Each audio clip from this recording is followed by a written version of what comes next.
अस्सलाम वालेकुम प्यारे दोस्तों।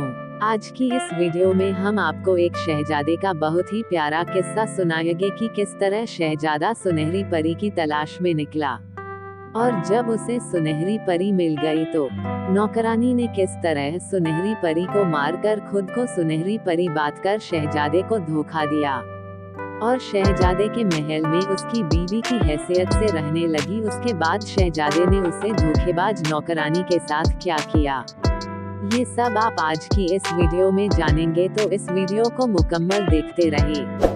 साथ इस वीडियो को लाइक और चैनल को सब्सक्राइब कर ले। किसी मुल्क में एक दिल बादशाह हुकूमत करता था। वो अपनी रिया का बहुत ख्याल रखता था, मगर एक कमी थी महसूस होती थी और वह कमी औलाद की थी। बादशाह हर वक्त परेशान रहता है, बहुत गरीब आदमी से भी हसरत करता। जो किसी बेटे का बाप होता वह कहता, यह माल और दौलत किस काम की, जब संभालने वाला ही कोई नहीं। एक दिन जब वह खाने से फारिग होकर हुक्का पीने लगा तो किसी गहरी सोच में डूब गया। वजीर उसके करीब खड़ा था। वजीर ने जब बादशाह को सच में मुख्तिला देखा तो उसने बादशाह को शहर के लिए चलने को कहा। वो उसे मशवरा करना चाहता था। बादशाह और वजीर बातें करते करते महल से बहुत दूर निकल गए। चलते एक बड़ी सी वादी में दाखिल हुए और फिर एक जगह बैठ गए। वो अपने गिर्द फैले हुए खूबसूरत नज़ारों से लुत्फ और दोस्त हो रहे थे और खुद की कुदरत की तारीफ कर रहे थे। एकाएक उनके पांव तले जमीन कांपने लगी। फिर धर की आवाज फिजा में फैल गई। आवाज के साथ धुएं का बदल सा उठा और फट गया। उसमें से एक जादूगर बरामद हुआ और उनके सामने आ खड़ा हुआ। उसे जादूगर की दाढ़ी सफेद थी और वह सर से पांव तक पहने हुए था। सिर्फ पांव में दर्द रंग की नोकदार जूतियां थी। बादशाह और उसका वजीर हैरान रह गए। वह इस तरह बैठे थे जैसे पत्थर के भूत हो। जादूगर होल होल चलकर उनके पास आया और मुसाफा करने के लिए हाथ बढ़ाया। अस्सलाम वालेकुम, उसने कहा। वालेकुम अस्सलाम बादशाह और वजीर ने डरते डरते जवाब दिया। जादूगर ने पूछा, हुजूर ये बताइए कि अपने यहाँ आने की तकलीफ क्यों की। बादशाह ने जवाब दिया, अगर आप ये जानते हैं कि मैं बादशाह हूँ तो फिर आप ये भी जानते होंगे कि मैं यहाँ क्यों आया हूँ। जादूगर कुछ ना बोला। उसने अपनी जेब में हाथ डाला और एक सब निकालकर बादशाह को देते हुए बोला, ये से घर ले जाए। इसको 2 हिस्सों में कटकर आधा खुद खाइए और आधा मल्लिका को खिला दीजिए। उसके बाद एक बार फिर जमीन न जाने लगी। सायरन सा बाजा, जोर का धमाका हुआ और जादूगर धुएं के बदले में गायब हो गया। बादशाह और वजीर सकते के आलम में महल की तरफ रवाना हुए। महल में पहुंचकर बादशाह ने जादूगर की बात पर अमल किया। अल्लाह का करना ये हुआ कि अभी साल भी खत्म ना हुआ था कि अल्लाह ने उसको चांद सा बेटा अदा किया। उसे मौके पर जिस तरह जश्न मनाया गया और खुशियां मनाई गई, उनको लफ्जों में बयां करना मुश्किल है। तमाम गरीबों मोहताज के घर भर दिए, सैकड़ों गुलाम आजाद कर दिए। दोस्तों और रिश्तेदारों की शानदार दावत की 4 दिन और 4 रातें खेल तमाशे होते रहे। नन्हा शहजादा नजरों से परवरिश पानी लगा। उसके लिए हर तरफ मोहब्बत थी, आराम था, ऐश था। जब वो 14 बरस का हो गया तो उसने बादशाह से कहा, बाबा जान आपसे एक अर्जी है। मेरे दिल में एक तमन्ना है, बताइए आपके दिल में कौन सी ख्वाहिश है, हम फौरन पूरी कर देंगे। बादशाह ने बड़ी मोहब्बत से कहा। शहजादे ने जवाब दिया, अब्बा हुजूर मैं चाहता हूँ कि मेरे लिए संगमरमर का एक छोटा सा महल बनवाया जाए। उसमें 2 फव्वारे हो, उनमें से एक में मक्खन भरा हो और दूसरे में शहर। बादशाह ने इस वक्त राज मजदूर मंगवाए और हम दिया कि जल्द से जल्द एक ऐसा महल तामीर किया जाए। हुक्म की देर थी कि संगमरमर का सफेद महल तैयार हो गया। उसमें 2 फव्वारा भी बना दिए गए, उनमें से एक से मक्खन निकलता और दूसरे से शहर। शहजादा अन फव्वारा को देखता रहता है। एक रोज शहजादा फव्वारा के करीब बैठा था कि एक बुढ़िया घड़ा लेकर महल में आई और मक्खन के फव्वारे पर झुककर घड़ा भरना चाह। शहजादे को बेहद गुस्सा आया। उसने पत्थर उठाकर बुढ़िया की तरफ फेंका। पत्थर का लगा था कि घड़ी के कई टुकड़े हो गए। बुढ़िया खामोश रही। और उदासी से कदम उठाती हुई चली गई। दूसरे रोज वही बुढ़िया इस तरह घड़ा लिए महल में दाखिल हुई और शहर वाले फव्वारे से घड़ा भरने के लिए झुकी। शहजादे ने फिर एक पत्थर घुमाकर बुढ़िया के घड़े पर मारा। घड़ा टूटकर चकनाचूर हो गया। बुढ़िया ने एक लफ्ज ना कहा और जिधर से आई थी उधर ही वापस चली गई। तीसरे दिन बुढ़िया फिर आई। शहजादे ने उसे रोज भी उसके साथ वही किया जो पहले किया था, लेकिन आज बुढ़िया खामोश नहीं रही। महल से निकलते हुए उसने शहजादे को बद्दुआ दी है। शहजादे, खुदा करे तुझे 3 सुनहरी परियां कभी चैन ना लेने दे। बुढ़िया का ये कहना था कि बादशाह के प्यार और इकलौते बेटे ने खामोशी प्यार कर ली। वो हर वक्त थका थका रहता, बिजली से खाता पीता, आखिर सूख कर कांटा हो गया। बादशाह के होश उड़ गए। उसने दूर दूर से बड़े बड़े हकीम, तबीब और सयानी बुलाए और उनसे दरियंत किया कि शहजादे को क्या बीमारी है। ये लोग लाख सोचते कोशिश करते, लेकिन शहजादे के दुख का सबब न मालूम कर सके। एक रोज शहजादे ने बादशाह को बताया कि उसका इलाज किसी भी तबीब या हकीम के पास नहीं है। उसे पर बादशाह ने बेताब होकर कहा, बेटे मुझे सिर्फ इतना बता दे कि तुझे क्या दुख है, मैं तेरे लिए क्या कर सकता हूँ। झाड़ू कतर रोने लगा और कहने लगा, मैं तेरी वजह से बेहद घटा हूँ, मेरा दिल टुकड़े टुकड़े हो रहा है। इस पर शहजादे का दिल भर आया और उसने भारी हुई आवाज में कहा, प्यारे अब्बा जान, मेरा गम अजीबोगरीब है। मुझे 3 सुनहरी परियां चाहिए जिन्हें मैंने कभी नहीं देखा, सिर्फ उनके बारे में सुना है। मैं उनको हासिल करूंगा वरना जान दे दूंगा। ये सुनकर बादशाह की परेशानी और बढ़ गई। उसे खौफ था कि उसका प्यारा बेटा परियों की तलाश में उससे जुदा हो जाएगा। उसने बेटे को समझाया कि तुम मेरी आंखों का नूर और कलेजे की ठंडक हो, मुझसे जुदाए ना हो और परियों का ख्याल दिल से निकाल दो। लेकिन शहजादा ना माना। उसकी तबीयत पहले से भी ज्यादा गिरी रहने लगी। चेहरा दर्द और आंखें मुरझा गई। अब वह सारा दिन चुपचाप पलंग पर लेटा रहता। उसकी हालत देखकर बादशाह की अपनी हालत बिगड़ने लगी। आखिर सोच सोच कर उसने फैसला किया कि बेटे को गोल गोल कर मरने से बचाए और परियों की तलाश में जाने दे। हो सकता है वह अपने मकसद में कामयाब हो जाए। बादशाह ने दिल पर पत्थर रखकर शहजादे को सफर पर रवाना होने की इजाजत दे दी। उसने जल्दी जल्दी जरूरत की चीज बंदी, कुछ हीरे जवाहरात साथ लिए और खुशी खुशी रवाना हो गया। वाकई दिन कई रातें सफर करता रहा। रास्ते में कई पहाड़, कई वादियां, दिन भर सफर करता और शाम ढलते ही कहीं पड़ाव डाल देता। इसी तरह चलते चलते एक दिन एक मैदान में जा निकला। इस मैदान में शहजादे का सामना एक देवनी से हुआ। ये देवनी बहुत बड़ी और बहुत खौफनाक थी। उसका एक पर एक पहाड़ पर था तो दूसरा पर दूसरे पहाड़ पर। जब वह सांस लेती तो जोर का झक्कड़ चलने लगता। शहजादी ने बड़े अदब से कहा, परी भी सलाम अर्ज करता हूँ, कैसे मिजाज है। देवनी ने जवाब दिया, जीते रहो, अच्छी हूँ। उसकी आवाज से पहाड़ हिलने लगे। फिर उसने कहा, हैरत है कि तुम मेरे साथ इतनी तमीज से बात करते हो, तुम्हारी उम्र के लड़कों को तो बात भी करने नहीं आती। अच्छा बच्चे, ये बताओ कि तुम कहाँ जा रहे हो। शहजादे ने आंखें भरकर कहा, फिर आहिस्ता से बोल, बड़ी भी, मैं 3 सुनहरी परियों की तलाश में निकला। उनके बगैर मेरा जीना मुहाल है। उनके लिए मैंने महल छोड़, आराम छोड़, प्यार करने वाले माँ बाप छोड़े ही मैं बेहद गमगीन हूँ। ये तो बहुत मुश्किल काम है। रेगिस्तान के रास्ते पर पहरेदारी रही हूँ, लेकिन मैं भी नहीं जानती वो सुनहरी परियां कहाँ है। मेरे 40 बेटे हैं जो उसे मुल्क में घूमते फिरते हैं, वो शायद कुछ बता सके। आज रात तुम यही ठहरो, शाम को वह वापस आएंगे तो अपनी बात उनसे कहना। शहजादा देवानी के 40 बेटों का इंतजार करने लगा।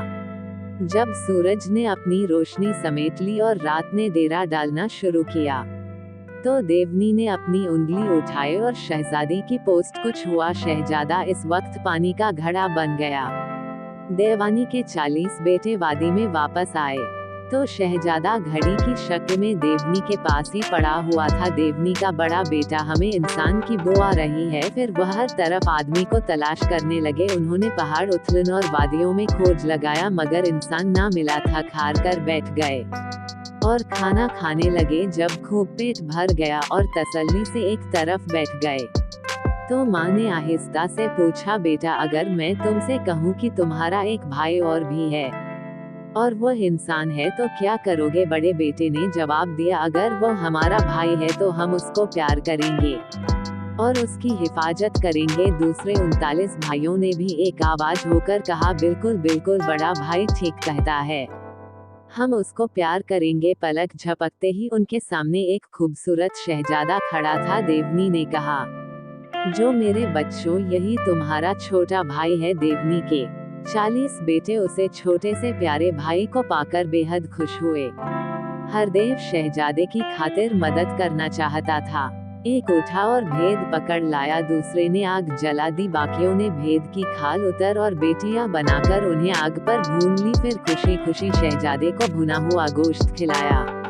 ज्यादा पेट भर के खा चुका तो देवानी के 40 बेटे बाकी गोश्त को 2 लोक में छट कर गए और सोने के लिए लेट गए। अगली सुबह देवनी ने अपने बेटों को इकट्ठा किया और उन्हें बताया कि तुम्हारा छोटा भाई 3 सुनहरी परियों से मिलना चाहता है। बेटों ने अफसोस से कर हिलाते हुए जवाब दिया, ये तो हम भी नहीं जानते कि वो 3 सुनहरी परियां कहाँ रहती हैं।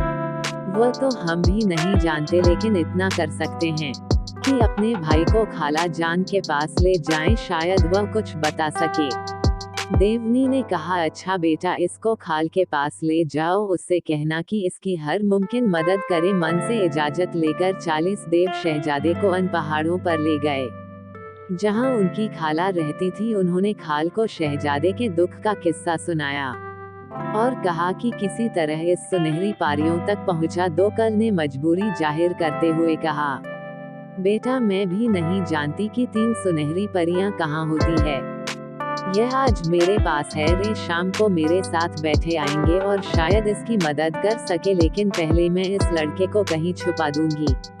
मेरे बेटे से हड़प कर जाएंगे। ये कहकर देवनी कल ने शहजादे के माथे को उंगली से छुए। शहजादा एकदम गिलास बन गया। देवनी के 40 बेटे मुतमईन होकर अपने घर चले गए। शाम को देवनी कल के साथ बेटे घर लौटे तो चिल्लाने लगे, हमें इंसान के गोश्त की हुआ रही है, हमें इंसान के गोश्त की हुआ रही है। देवनी ने कहा, शायद तुम्हें भूख लगी है, खाना तैयार है, आराम से बैठो और खाओ। सारे देव दस्तरख्वान पर बैठ गए और मजे मजे से खाना खाने लगे। देवानी ने गिलास को उंगली से बजाए। इस वक्त शहजादा अपनी असली शक्ल में आ गया। 60 बेटे खूबसूरत शहजादे को देखकर बहुत खुश हुए और उसे पास बिठाकर खाना खिलाने वालों खा पीकर शहर हो गए तो बिस्तरों पर लेटकर सो गए। सुबह हुई तो देवानी ने अपने बेटों को बताया कि शहजाद सुनहरी परियों से मिलना चाहता है और उनके बगैर जिंदा नहीं रह सकता। अफसोस अम्मी जान, सारे देर इकट्ठे बोले, हम सुनहरी परियों के बारे में कुछ नहीं जानते कि वो कहाँ रहती हैं, लेकिन हम शहजादे को बड़ी खाला के पास ले जाते हैं, वो बड़ी आक्रामक है, इसकी मदद जरूर करेंगे। देवनी ने कहा, तुमने ठीक कहा, इसको बड़ी खाल के पास ले जाओ, उनको बताना कि 61वां बेटा है, इसे भी अपना ही बेटा समझ और मेहरबानी से पेश आए। देवनी कल के साथ बेटे शहजादे को साथ लेकर उसे पहाड़ पर गए जहां उनकी बड़ी खाका रहती थी। बड़ी खाला ने बड़ी मोहब्बत से शहजादे का इस्तकबाल किया और उसकी दर्द भरी कहानी सुनी, लेकिन वह भी नहीं जानती थी कि 3 सुनहरी परियां कहाँ रहती हैं। फिर भी उसने शहजादे को तसल्ली दी, बेटा, उम्मीद का दामन ना छोड़ो, आज की रात यही ठहरो, शाम को मेरे 90 बेटे वापस आएंगे, उनसे परियों का पता पूछूंगी। जब दिन की रोशनी अंधेरे में बदलने लगी, शहजाद झाड़ू बन गया। थोड़ी देर बाद देवनी के 90 बेटे आ गए और आते ही आदम है पुकारने लगे। माँ ने झटपट खाना तैयार किया और उन्हें खिलाया। जब वो खा पी चुके तो देवनी ने पूछा, अगर तुम्हें कोई छोटा सा भाई मिल जाए तो क्या उसे भी खा जाओगे? हरगिज नहीं, क्या कोई अपने भाई को भी खाता है? 90 के 90 भाई एक साथ सीखने लगे। माँ ने कहा, अच्छा कसम खाओ कि तुम उसको कुछ नहीं कहोगे। तब ने फौरन कसम खाई, मन झाड़ू पर हाथ मारा तो शहजादा फौरन झाड़ू से इंसान बन गया। देवों को मन से किया हुआ वादा याद था। उन्होंने शहजादे को अपने पास बिठा लिया ताकि वह भी खाना खा ले। वह प्यार से शहजादे का पूछ रहे थे। शहजादे ने लंबी सांस भरकर जवाब दिया, मैं बीमार नहीं मगर खुश भी नहीं। मेरी मुसीबत यह है कि मैं 3 सुनहरी परियों से मिलना चाहता हूँ। देवनी ने कहा, को अपने भाई की मदद करो। तुम में से कौन बताया कि 3 सुनहरी परियां कहाँ रहती हैं? अम्मी जान, मैं जानता हूँ। 90 भाइयों में से सबसे छोटे ने खड़े होते हुए कहा। दूसरे दिन सुबह सवेरे देवनी का सबसे छोटा बेटा और शहजाद अपने मंजिल की तरफ रवाना हो गए। वह 2 घंटे तक चलते रहे। फिर देव ने शहजादे से कहा, भाई हम बहुत जल्द एक बैग में पहुँच जाएंगे। बाग में एक फव्वारा चल रहा होगा, उसे फव्वारे ही में 3 सुनहरी परियां रहती हैं। फव्वारे पर जाकर मैं तुम्हें आंखें बंद करने के लिए कहूँगा, आंखें बंद कर देना। फिर मैं कहूँगा आंखें खोल दो, फिर खोल देना। जो ही तुम आंखें खोलोगे तुम्हारे दिल की मुराद पूरी हो जाएगी। चलते चलते कहते रास्ता बहुत चौड़ा हो गया और फिर वह एक बहुत बड़े बैग में जाकर खत्म हुआ। बाग के दरमियान में फव्वारा चल रहा था। चांदी जैसे पानी की बूंदें उड़कर तालाब में गिर रही थी। यहाँ शहजाद और देव दोनों चुपचाप खड़े हो गए। थोड़ी देर बाद देव ने कहा, आंखें बंद कर लो। शहजादे ने फौरन आंखें बंद कर ली और यूं ही कुछ देर खड़ा रहा। फिर देव ने आवाज दी, आंखें खोल दो। शहजादे ने आंखें खोल ली। तालाब के पानी में 3 सेंटर डुबकियां लगाकर नहा रहे थे। उसने फौरन पानी में हाथ डाला और तीनों सेंटर निकालकर अपनी जेब में रख लिए। देव बोल, भाई अब सब काम ठीक हो जाएंगे। बस एक बात याद रखना, जब भी तुम इन संतरों को छीलने लगे तो ख्याल रखना कि तुम्हारे आसपास पानी जरूर हो। शहजादे ने देव का बहुत बहुत बहुत शुक्रिया अदा किया और वादा किया कि वो उसकी हिदायत के मुताबिक काम करेगा। फिर दोनों एक दूसरे को खुदा हाफिज का कर जुदा हो गए। देव जी रास्ते से आया था उसी रास्ते से वापस चला गया। शहजादा बाग में से होता हुआ दूसरी तरफ निकल गया। वहाँ एक सड़क थी, वो उसे पर चल दिया। ये सड़क पहाड़ी पर से गुजरती थी। पहाड़ी को पार किया तो एक रेगिस्तान। वह शहजादा तपती हुई रेत पर 1 घंटे से ज्यादा चलता रहा। प्यास लगी तो उसे 3 संतरों का ख्याल आया। ऐसे गम खुश करेगी स्थान में रस भरे संतरों से बेहतर कोई चीज नहीं हो सकती। उसने जब से चाकू निकाला और एक सेंटरों को काटकर 2 हिस्से करना चाहे, जो ही संतरा काटा एक खूबसूरत परी कूदकर बाहर आ गई। ये सुनहरी परी इतनी हसीन थी कि शहजादे की आंखें क्यों दिया गई। वह शहजादे के सामने तपती हुई रेत पर खड़ी मुस्कुरा रही थी। फिर उसने इधर उधर आंखें घुमाकर देखा और शहजादे के सामने हाथ फैला दिया, मुझे पानी चाहिए। लेकिन शहजादा तो रेगिस्तान में खड़ा था, वहाँ पानी कहाँ। अब शहजादे को देव की बात याद आई। देव ने इसीलिए कहा था कि जब तक पानी पास ना हो संतरा मत खाना। शहजादा बहुत पछताया। बेचारी परी उसकी तरफ उदास नजरों से देख रही थी। वह सख्त प्यासी थी। देखते ही देखते वह गायब हो गई। शहजादा बेबी से हाथ मिलाने लगा और अपने आप को बुरा भला कहने लगा। लेकिन अब पक्ष है क्या हो, जब चिड़िया चुग गई खेत परी जा चुकी थी। शहजादा उदास होकर फिर चलने लगा। उसे भी अंदाजा लंबे चौड़े रेगिस्तान में कहीं पानी का नाम निशान न था। शहजादे को सख्त प्यास लग रही थी। जब जान लबों पर आ गई तो उसको दूसरे सेंटर का ख्याल आया। उसने दिल को समझाया कि कोई बात नहीं, एक संतरा तो फिर भी बच जाएगा। और यह भी तो मुमकिन है कि दूसरे संतरे से परिणाम निकले। अजीब वाकयात बार बार तो पेश नहीं आते। ये सोचते हुए उसने दूसरा संतरा भी काट दिया। जो ही संतरा काटा उसमें से एक नन्ही सी परी उछलकर बाहर आई। ये परी पहली पारी से भी ज्यादा हसीन थी। शहजादा चौंक कर एक कदम पीछे हट गया और टुकुर टुकुर परी को देखने लगा। परी ने उसकी तरफ हाथ बढ़ाया और बोली, मुझे पानी पिलाओ। शहजादा व्यवस्था मार रहा था। पानी होता तो उसे परी को पहले देता, लेकिन हाँ, खूबसूरत सी भी परी गायब हो गई।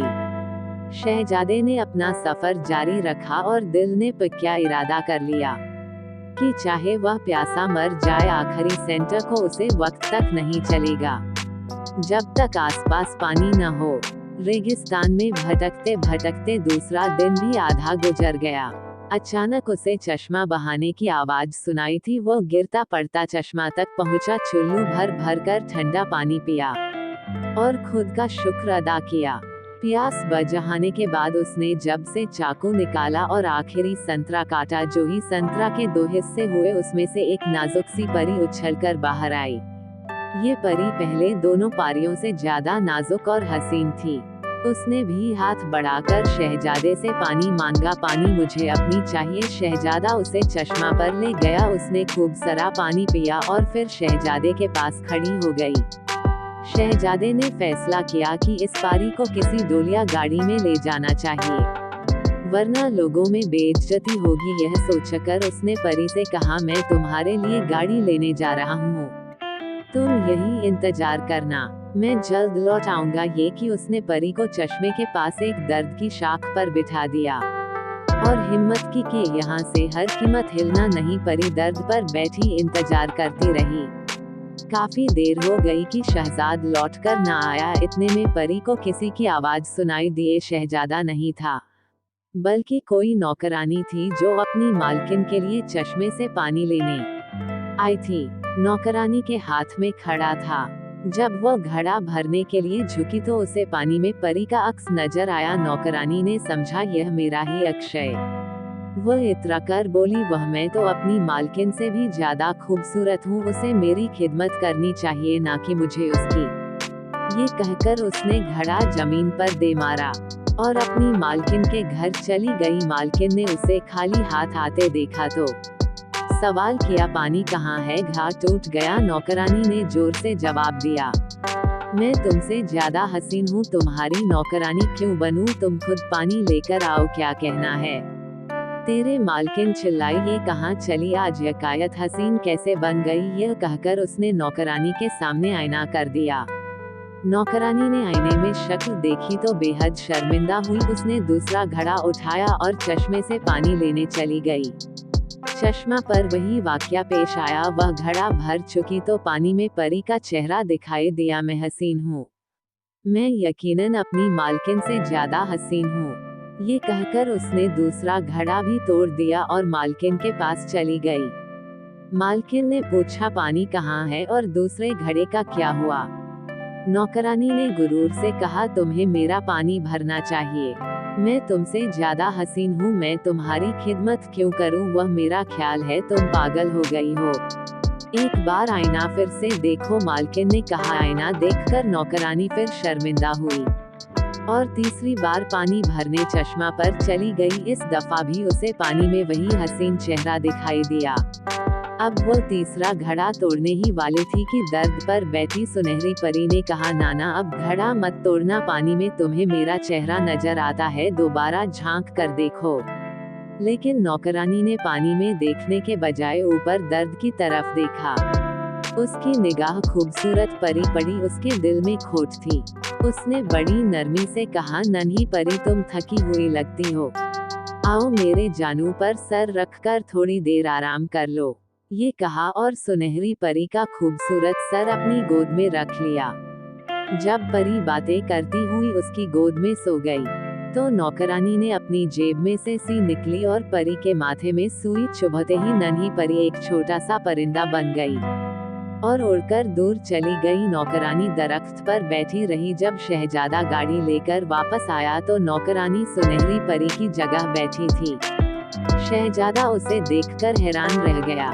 बोला, ये तुम्हें क्या हो गया? नौकरानी ने गुस्से से कहा, अब तो तुम यही कहोगे मुझे ताने तन्हा दर्द पर छोड़ गए, दिन भर गायब रहे, अब पूछते हो क्या हुआ? धूप बहुत तेज थी और कीड़े मकोड़े ने काट काट कर मुझे बहाल कर दिया, मैं अपने हाथ पांव सुकेड़े बैठी रही, फिर ये हुआ मेरे साथ। शहजाद बेहद शर्मिंदा हुआ। उसने नौकरानी से माफी मांगी और उसे गाड़ी में बिठाकर अपने आप के महल में ले गया। महल में शहजादे और उसकी दुल्हन के इस्तकबाल की जबरदस्त तैयारी की गई थी। हर शख्स खुश था कि उनका महबूब शहजादा परी को ले ही आया।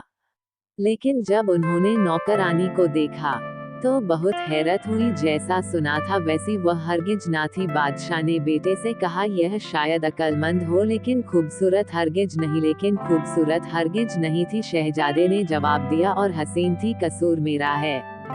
मैं इस तने तन्हा छोड़कर गलती की, तेज धूप ने इसका रंग काला कर दिया है। आराम करने दीजिए, खुद ठीक हो जाएगी।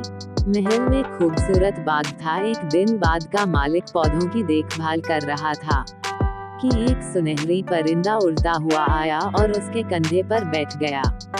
माली ने खुश होकर कहा, नन्ही चिड़िया, मैं तुम्हारी क्या खिदमत कर सकता हूँ? सुनहरी चिड़िया ने जवाब दिया, बड़े मियाँ, मैं यह मालूम करना चाहती हूँ कि इस वक्त शहजादा क्या कर रहा है। माली ने कहा, नन्ही चिड़िया, मैं अच्छी तरह तो नहीं जानता कि शहजाद क्या कर रहा होगा। हाँ, इतना जानता हूँ कि वो किसी को दुख नहीं दे रहा होगा। परिंदे ने फिर पूछा, अच्छे मलिक, मुझे ये तो बता सकते हो कि इस वक्त शहजादे की दुल्हन क्या कर रही होगी? मेरा ख्याल है इस वक्त वह शहजादे के पास बैठी होगी। माली ने चिड़िया को बताया। ये सुनकर चिड़िया गाने लगी। वह समझी उसने जीत लिया, पर है उसकी भूल और सदाबहार नहीं होती। यह मुस्कानों के फूल नहीं। चिड़िया ने गाते हुए बाग के 2-3 चक्कर लगाए, फिर वह गुलाब की एक कहानी पर बैठकर गाने लगी, यह फूल जहाँ मैं बैठी हूँ ये भी तो मुरझा जाएंगे।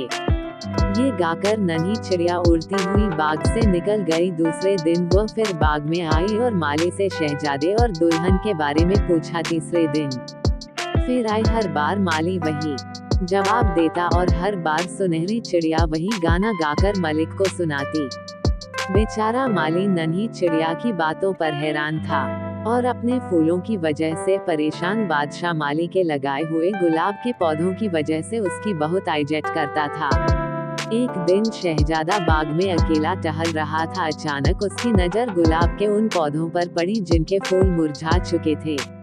शहजादे ने इस वक्त माली को बुलाया और कहा, बड़े मियाँ, हैरत है कि तुम गुलाब की सही देखभाल नहीं कर रहे।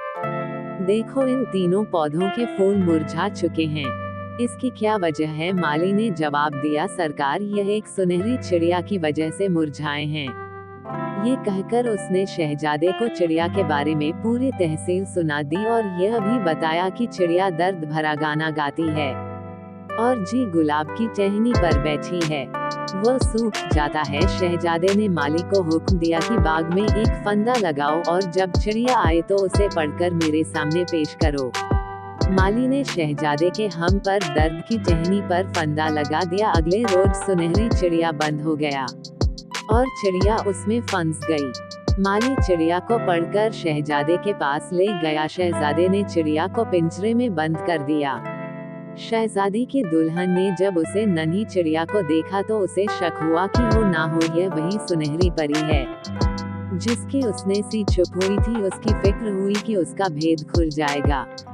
वो उसे नई मुसीबत से छुटकारा पाने के लिए गौर करने लगी। आखिर उसने फैसला किया कि वो झूठ मूठ बीमार पड़ जाएगी और कहेगी कि उसकी तकलीफ नन्ही चिड़िया का कलेजा खाकर ही दूर होगी।